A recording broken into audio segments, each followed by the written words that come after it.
आप सब? I hope आप सभी अच्छे होंगे। आज मैं आपके लिए लेकर आया हूँ पीरियोडिक टेबल का डी ब्लॉक। एस ब्लॉक लाया था, पी ब्लॉक लाया था। मैंने उनके एलिमेंट की आपको शॉर्ट ट्रिक भी बताई थी याद करने की।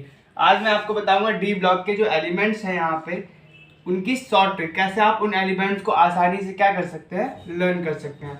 तो पहले तो हम जान लेते हैं कुछ बेसिक बातें डी ब्लॉक के बारे में।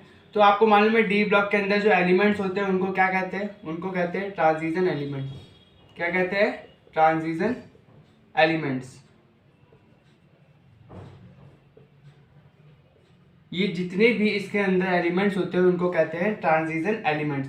और ये जो आप देख रहे हैं फर्स्ट सीरीज, इसको कहते हैं हम लोग 3D सीरीज। ये डी ब्लॉक की 3D सीरीज है, ये 4D सीरीज है, और ये है 5D सीरीज, ये है 6D सीरीज। ठीक है, ये पूरी सीरीज क्या है? 3D, और ये 4D, ये 5D और ये 6D सीरीज होती है। ठीक है, और ये जो आप देख रहे हैं लेंथनम और हैफनियम, इसको बाहर निकालते पहले। इनके बीच में एक सीरीज प्रेजेंट होती है। वो कौन सीरीज है? उसका नाम है 4F सीरीज। इसका एटॉमिक नंबर कितना होता है? 57। इसका कितना होता है? 72। और इनके बीच में क्या होती है? एक सीरीज जिसका नाम क्या है? 4F series. और ये 58 से लेके 71 तक चलती है। ये इनके बीच में, मतलब लेंथनम के पीछे होती है सीरीज। और इन्हीं को बाहर निकाल के नीचे आपने देखा होगा पीरियोडिक टेबल के नीचे 2 सीरीज बनाएगी। उसकी एक सीरीज होती है 4F और एक होती है 5F। 4F तो मैंने बता दिया, 4F सीरीज यहाँ से निकलती है। अब 5F सीरीज देखते हैं कहाँ से निकलती है। तो 5F सीरीज यहाँ से निकलती है। ये देख रहे हैं आप एक्टिनियम और ये रदरफोर्डियम, इनके बीच में एक सीरीज प्रेजेंट होती है। जैसे मैंने लेंथनम और हैफनियम को बताया, वैसे ही एक्टिनियम और रदरफोर्डियम। इसका कितना होता है एटॉमिक नंबर? इसका एटॉमिक नंबर होता है आपका 89। इसका कितना होता है? इसका होता है 104। इनके बीच में एक सीरीज प्रेजेंट होती है जिसको हमने कहा 5F सीरीज।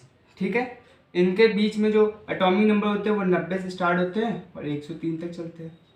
ठीक है ना। ये इनके बीच में क्या होती है? 5F सीरीज प्रेजेंट होती है, और इसके बीच में होती है 4F सीरीज होती है। इस सीरीज को हम लोग 4F सीरीज जो है उसको हम लोग लेंथेनॉइड सीरीज भी कहते हैं, और ये 5F सीरीज को हम लोग एक्टिनॉइड भी सीरीज कहते हैं। जब मैं 4F और 5F सीरीज का एलिमेंट्स के लर्न करने की जो ट्रिक लेकर आऊँगा, उसमें मैं आपको इसके बारे में और ज़्यादा नॉलेज दूंगा। अभी आपको फिलहाल इतनी ही बात याद रखनी है। ठीक है, अब हम लोग बात करते हैं डी ब्लॉक के बारे में। अभी तो हमने उसके बेसिक बारे में बात की। ये मैंने यहाँ पे फिल क्यों नहीं किया एलिमेंट्स, वो इसलिए कि इसकी ट्रिक मैं आपको एक अलग से बताऊंगा। ठीक है, ये जो ट्रिक बताऊंगा इन एलिमेंट की वो ये है। चलिए स्टार्ट करते हैं। फर्स्ट क्या है? फर्स्ट है स्काइला, AC में रहती है। स्काइला एक लड़की का नाम है, Scylla. SC SC YY LA LA और AC, मतलब स्काइला एक लड़की का नाम है और बोल रहे हैं कि वो AC में रहती है। उनको गर्मी ना बिल्कुल पसंद नहीं है, तो वो क्या रहती हैं भाई? AC में रहती हैं। तो फर्स्ट हमारा ये बन गया। ठीक है, स्काइला AC में रहती है। दूसरा क्या है? टीना जोर जोर से हाफ रफी है। ठीक है, देखिए यहाँ मैंने लिखा हाफ रफी है, लेकिन आपको बोलना क्या है? रही है, और दिमाग में क्या रखना है? रफी है। मतलब टीना जोर जोर से हाफ रही है, बोलेंगे आप रही है, लेकिन दिमाग में रखेंगे रफी है। अब टीना जी थी जो, वो क्या हो गई थी? लॉकडाउन में ज़्यादा मोटी हो गई थी, इस वजह से उनको अपने आप को थोड़ा स्लिम करना था। तो वो क्या, उन्होंने रनिंग स्टार्ट करना चालू किया। और पहले दिन बस 100 दिन में एक दिन भागने वाला इंसान पहले दिन इतना भाग लेता है कि वो हाफने लगता है। वही हाल इनके साथ है। अभी इन्होंने रनिंग स्टार्ट करी, थोड़ा थोड़ा इनको बढ़ाना चाहिए था, इन्होंने एकदम ही 5 किलोमीटर दौड़ लिया। अब ये भागने भागते भागते भागते क्या हो गई हैं? हाफने लगी हैं। तो वही बोला गया है टीना जी जो है वो हाफ रही हैं। अब वो नवाब था दबंग। अब दबंग पिक्चर तो सबने देखी होगी। उस दबंग पिक्चर में क्या था? सल्लू भाई थे। उस समय वो दबंग बहुत ज़्यादा मूवी चली थी, इस वजह से हिट हो गए थे। बट अब उनकी जो पिक्चर है थोड़ी सी कम चल रही है, इस वजह से वो एक ज़माने के दबंग इंसान थे। तो वही एक लाइन बन गई, वो नवाब थे दबंग। फिर आगे क्राइंग मोटी वाइफ, इसका क्या सीन है? तो क्राइंग मोटी वाइफ देखिए, एक रहते हैं अंकल जी, एक रहते हैं आंटी जी। ठीक है, ये है क्या? आंटी जी, और ये है अंकल जी। अब आंटी जी के चेहरे पर क्या, एक मधुमक्खी काट लेती है, तो आंटी जी का जो चेहरा है वो क्या हो जाता है? सूज जाता है। अंकल जी क्या होते हैं? थोड़े गुस्से में रहते हैं और आंटी जी को कह देते हैं मोटी। अब आंटी जी जहाँ सुनती हैं इन्होंने हमको क्या कहा? मोटी, तो ये क्या होती हैं, आंटी जी रोने लगती हैं। अब ऐसा नहीं कहना चाहिए था, ऐसे गलत बात है, लेकिन उन्होंने कह दिया मोटी।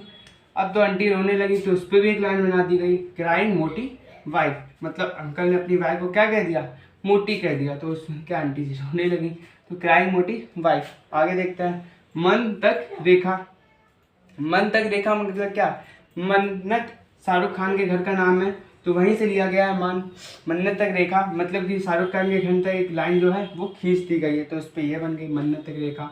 फिर क्या आया, फिर रोया ओसामा। फिर रोया ओसामा, ये ओसामा कौन थे, ओसामा ईरान में रहते थे, तब ईरान पर अमेरिका ने हमला किया, तो जो ओसामा थे वो क्या हुआ, ईरान से भाग के पाकिस्तान आए, लेकिन वहाँ भी ये नहीं बचे, वहाँ पाकिस्तान के आतंकवादियों ने इनको क्या किया, मार दिया, तो ये क्या वहाँ भी नहीं बचे, तो भागना इनका बेकार था।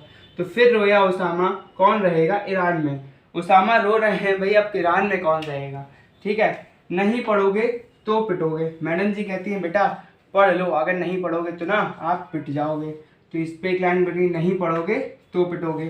फिर क्यों आगे आऊँ, क्या क्यों आगे आऊँ, जब मुझे पिटना ही है, तो बच्चा कहता है मुझे अगर पिटना ही है मैडम तो मैं आगे क्यों आऊँ, पीछे ही बैठे रहूँ, ठीक है, तो इस पे लाइन बनी क्यों आगे आऊँ।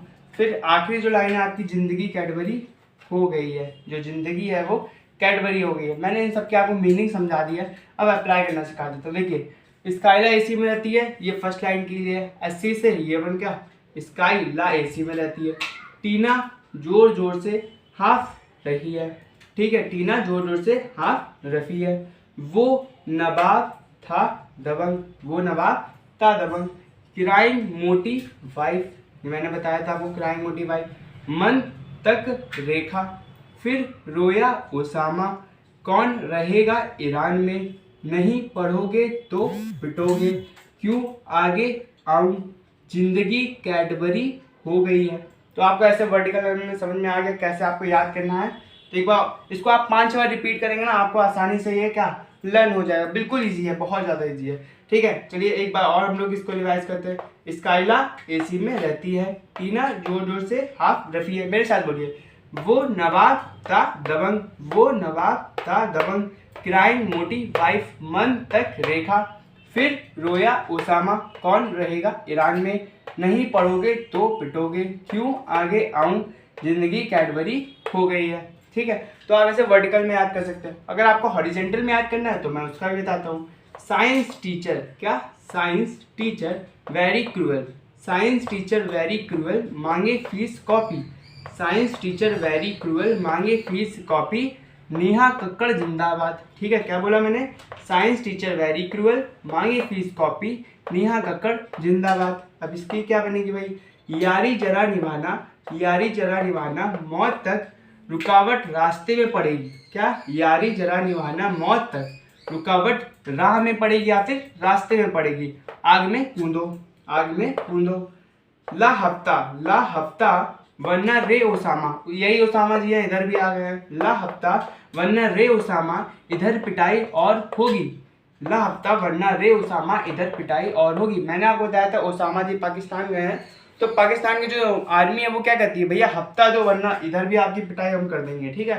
तो ला हफ्ता वरना रे ओसामा, इधर पिटाई और होगी।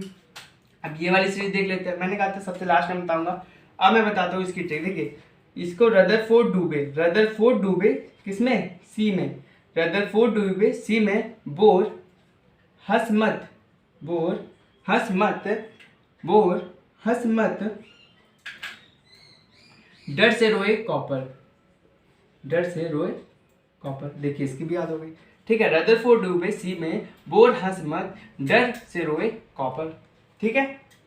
या फिर आप इसको DSRGCH जैसा भी आपको लर्न करना हो। तो आई होप आप सभी को ये जो एलिमेंट्स है उनकी लर्निंग ट्रिक समझ में आई होगी। आप 1-2 बार रिवाइज करेंगे आपको आसानी से ये याद हो जाएगा, बहुत ही ज़्यादा ईजी है। मैं आपका नेक्स्ट वीडियो लेके आऊँगा एक किसके लिए, इनर ट्रांजिशन एलिमेंट्स, जो 4F और 5F सीरीज़ है। आई होप आपको ये समझ में आया होगा। मिलते हैं फिर नेक्स्ट वीडियो में। प्लीज़ चैनल को सब्सक्राइब करिएगा, लाइक करिएगा अगर आपको वीडियो मेरी अच्छी लगी हो।